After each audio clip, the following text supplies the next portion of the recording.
Most people live asleep. They wake up, go to work, consume, rest, and repeat. They dream of greatness, but they never rise from their beds. They want freedom, but they wait for someone else to hand it to them. Yet there are rare minds who stay awake, not because they cannot sleep, but because sleep feels like death. They stay awake because they see something the rest of the world doesn't. They see how things are built. They see how systems move. They see that behind every illusion of chaos, there is a blueprint drawn by someone who dared to think differently. Curtis Yarvin is one of those rare minds, a man who looked at the modern world and refused to accept it as natural. He didn't just criticize, he studied the hidden gears that make the world spin. He didn't shout about injustice. He designed new systems to make sense of it. And while everyone else was busy reacting, arguing, and sleeping, Yarvin was quietly building. He built ideas when others built excuses. He built frameworks while others built fantasies. He built his own future while everyone else was dreaming about theirs. This is not just a motivational story. It's a philosophy, one that demands awakening, design, and discipline. Because to build your future while others sleep means to rise beyond comfort. It means to stop being part of the machinery that consumes you and become the engineer who redefines it. Most people want a better world, but Curtis Yarvin asks the harder question: who's going to build it? That is where your transformation begins. Not in hope, not in waiting, but in construction. The construction of your mind, your system, your destiny. So as you listen to this, understand, you are surrounded by sleepers. They will laugh at your silence. They will mock your discipline. They will not understand why you spend nights learning, writing, coding, training while they scroll, complain, and dream. But one day they will wake up and realize that while they slept, you built everything they now admire. Part 1. The Architecture of Reality. To Curtis Yarvin, reality isn't chaos, it's architecture. It's a structure, a system of systems, designed by those who understand how to shape behavior, power, and belief. The builder's first task, then, is not to rebel blindly, but to see clearly, because the one who truly sees no longer obeys illusions. He studies them, he maps them, and then he builds beyond them. Yarvin's writing often speaks of the cathedral, a term he uses to describe the invisible network of institutions, ideas, and narratives that control how people think. Most people serve this system unknowingly. They think they are free, but their thoughts are pre-written, their emotions pre-shaped, their decisions pre-calculated. But the builder, the one who stays awake, understands something deeper. Power doesn't ask for permission. It builds itself. It doesn't shout. It designs. The same is true for your own life. Your habits, your routines, your beliefs, they are your architecture. You are the engineer of your personal system. Every small decision you make becomes a part of your design, and the sum of those decisions becomes your future. Yarvin's insight is simple yet revolutionary. Don't fight the system you hate. Outgrow it. Build a better one. Whether it's a business, a body of work, or a new way of thinking, construction is the purest form of rebellion. While others sleep through distractions, you can quietly draw blueprints for your freedom. Every idea you refine, every skill you master, is a brick laid in the empire of your future. You don't need permission to begin. You only need vision. Because the future belongs not to those who wait for change, but to those who build it one disciplined day at a time. When Yarvin studied power, he wasn't searching for dominance. He was searching for clarity. He wanted to understand how people lost control of their lives, and how they could take it back by mastering their systems of thought. That's why his philosophy resonates not with politicians, but with builders. The coders, the creators, the thinkers who shape worlds from silence. So remember, the system isn't your enemy. Ignorance is. And once you understand how the architecture of reality works, you can begin designing your own. Part 2. The Discipline of the Builder. Curtis Yarvin often says that most people are trapped in endless reaction. They are pulled by emotion, by trends, by approval. They live as if time were infinite. But builders live differently. They understand that every second spent asleep is a second stolen from creation. The discipline of the builder begins in solitude. While everyone else seeks comfort in noise, the builder seeks truth in silence. He learns to sit alone with his ideas. He learns to plan when there's no applause. He learns to move when no one sees him. That's why those who build while others sleep are misunderstood, because they work in the dark, not out of fear, but out of faith. Faith that the hours they give to mastery will one day bear fruit. Faith that the unseen work will one day make them unshakable. Yarvin calls this the slow revolution. Real change doesn't happen in protests or speeches. It happens in quiet rooms behind closed doors, where disciplined minds shape the tools that shape the world. If you want to build your future, you must learn the art of delayed recognition. Don't chase attention, chase precision. Don't seek approval, seek mastery, because attention fades, but creation lasts. Think of every late night you spend learning, writing, or crafting as a deposit into the future you deserve. The sleepers will laugh at you now. They'll say you're wasting your youth, your time, your energy. But years later, when their dreams have turned to regret, they'll call your discipline luck. But it was never luck. It was architecture. It was the structure you built while the world slept. That's the essence of the Curtis Yarvin philosophy. The future belongs to those who dare to stay awake. The dreamers live inside systems built by thinkers, and the thinkers live inside systems built by builders. So which will you be? The one who dreams inside another man's design, or the one who designs the world where others dream? Because one thing is certain, while everyone else is sleeping, the builder is still awake. And he's already a century ahead. Part 3. Power begins in the mind. Before you can build the external world, you must master the internal one. Before you can command systems, you must command your thoughts. Curtis Yarvin understood this, that power does not begin with armies, wealth, or influence. Power begins in the mind. Most people misunderstand power.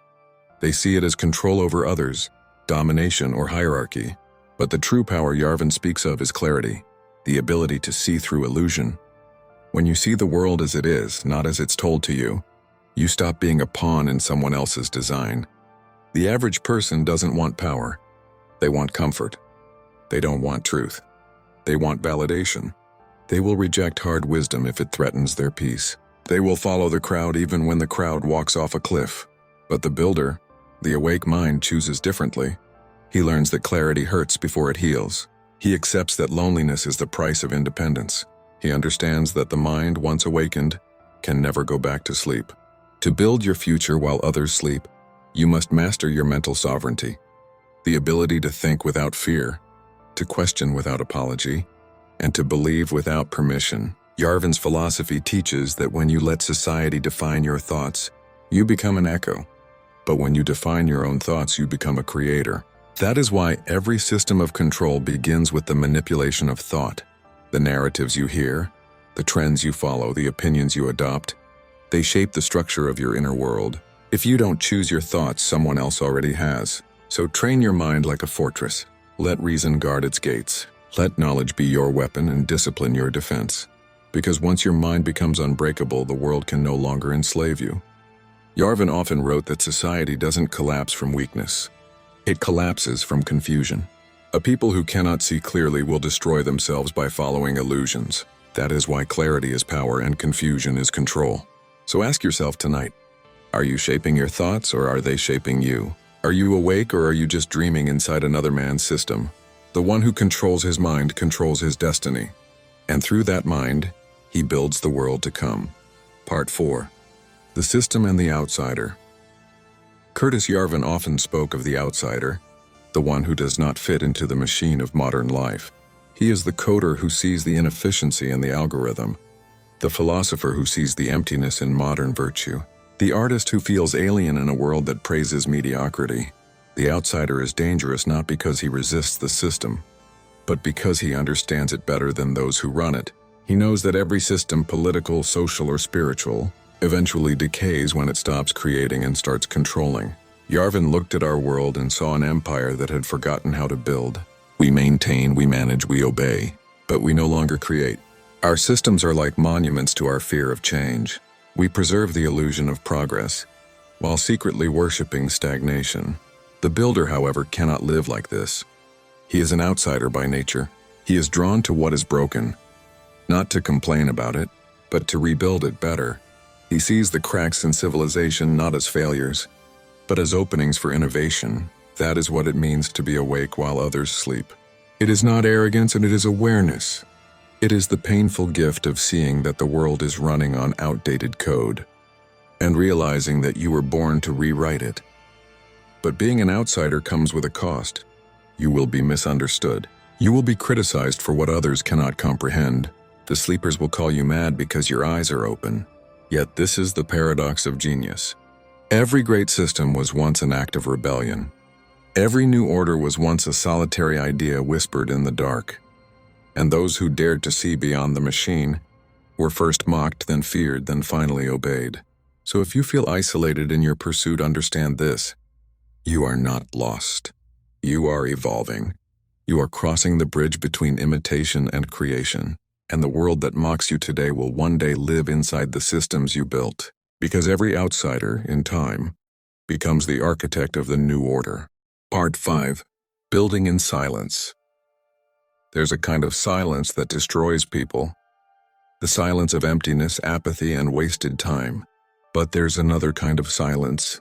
The one that builds empires. Curtis Yarvin believed in the power of silent creation. Not the loud announcements of ambition, but the quiet, consistent work that no one sees. He understood that true transformation happens not in public, but in solitude. While others announce their plans to the world, the builder keeps his blueprints hidden. He understands that talking drains the energy that building requires. He doesn't seek recognition because he knows that real power grows underground. In patience, in focus, in quiet nights when no one believes in you. To build while others sleep means to embrace invisibility. It means to fall in love with process instead of praise. Because the longer you build unseen, the stronger your foundation becomes. The day you finally reveal your work, it will not need explanation, it will command respect. Yarvin's life itself reflects this truth.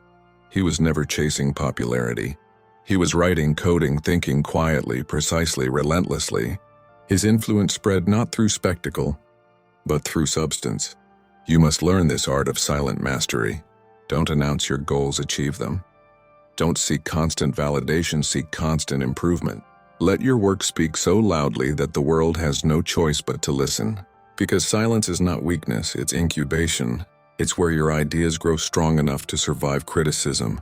It's where your mind becomes disciplined enough to resist distraction. And it's where your destiny begins to take shape.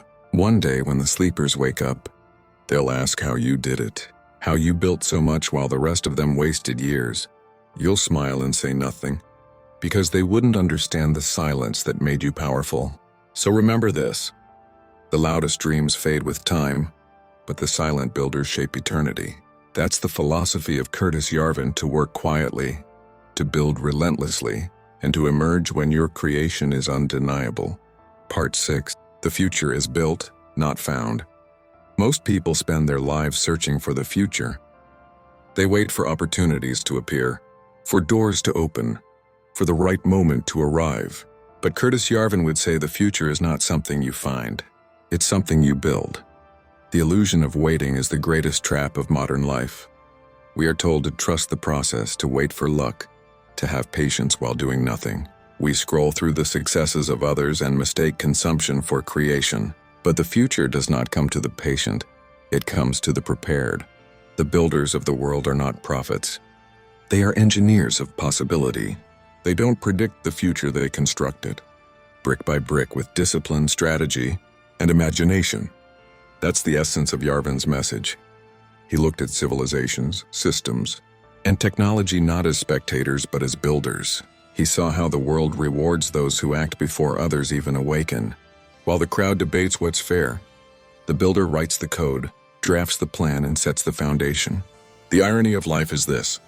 By the time most people realize what's valuable, the builders have already moved on to something greater. By the time society praises a new idea, its creator is already years ahead building the next one. So if you want to build your future, you must learn to act in silence, to build before it's popular, to believe before it's validated. Every great empire was once a secret project. Every movement was once a late-night sketch in an empty room. Every innovation was once dismissed by the sleepers until they woke up and realized the world had changed while they weren't looking. You are not waiting for your future. You are already in it, shaping it with every decision, every habit, every unseen hour you give to your craft. Remember this: the future is not found in hope, it is built in hidden labor, and the moment you stop waiting, you start winning. Part 7. The Code of Creation. There's a secret code that all great builders follow, a pattern that connects inventors, artists, philosophers, and leaders across every century. Curtis Yarvin calls it the Code of Creation. It's not written in books or taught in schools. Because it cannot be memorized, it must be lived. This code begins with 3 principles: clarity, structure, momentum. Clarity is seeing the world for what it is, not what you want it to be. It means removing illusion, ego, and noise until only truth remains. Without clarity, you are building in the dark. Structure is discipline in action, the architecture of consistency. It's not enough to dream. You must design systems around your dream. Yarvin often said that freedom without structure collapses into chaos. If your habits, routines, and focus aren't organized, your future will remain abstract. And finally, momentum, the art of persistence. Momentum is not speed.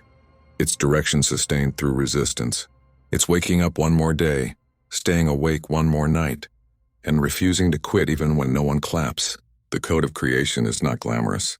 It's a quiet, relentless commitment to improvement. It's waking up when others rest, thinking when others scroll, building when others complain. If you live by this code, time becomes your ally, because while the world spends years waiting for change, you've already spent those years building it. That is the hidden truth behind every great story of success. What looks like overnight victory is really the accumulation of silent years, years of invisible work, of endless drafts of disciplined thought. So write your own code, define your clarity, design your structure, protect your momentum. Because the Code of Creation belongs to the awake, those who understand that greatness is not given, it is constructed. Ending. The builder and the dreamers. As this journey ends, ask yourself one question: are you the builder or the dreamer? The dreamers want the world to change, but they wait for permission. The builders change the world because they never asked for it. Curtis Yarvin's philosophy is not for the comfortable. It's for the restless, for those who see through illusion, who feel the weight of wasted potential, who know that their life is meant to be built, not borrowed. If you want to honor your existence, stop running from the silence. Step into it. Because inside that silence, your destiny is waiting, not to be discovered, but to be designed. The world is asleep in a dream of repetition. The same routines, the same beliefs, the same cycles of comfort and fear. But every so often, one person wakes up, and everything changes. Be that person. Stay awake while others sleep. Build when others hesitate. Think when others follow. And in time, you'll look around and realize you are standing inside the world you once imagined. Because while they slept, you built it. So tonight, when the noise fades and the world grows quiet, remember this: greatness does not rise with the morning sun. It is forged in the sleepless hours, in the stillness where builders work, where minds like Curtis Yarvin's reshape civilization, and where the future takes its first breath. The dreamers will awaken tomorrow, but the builders, they are already living in the next century.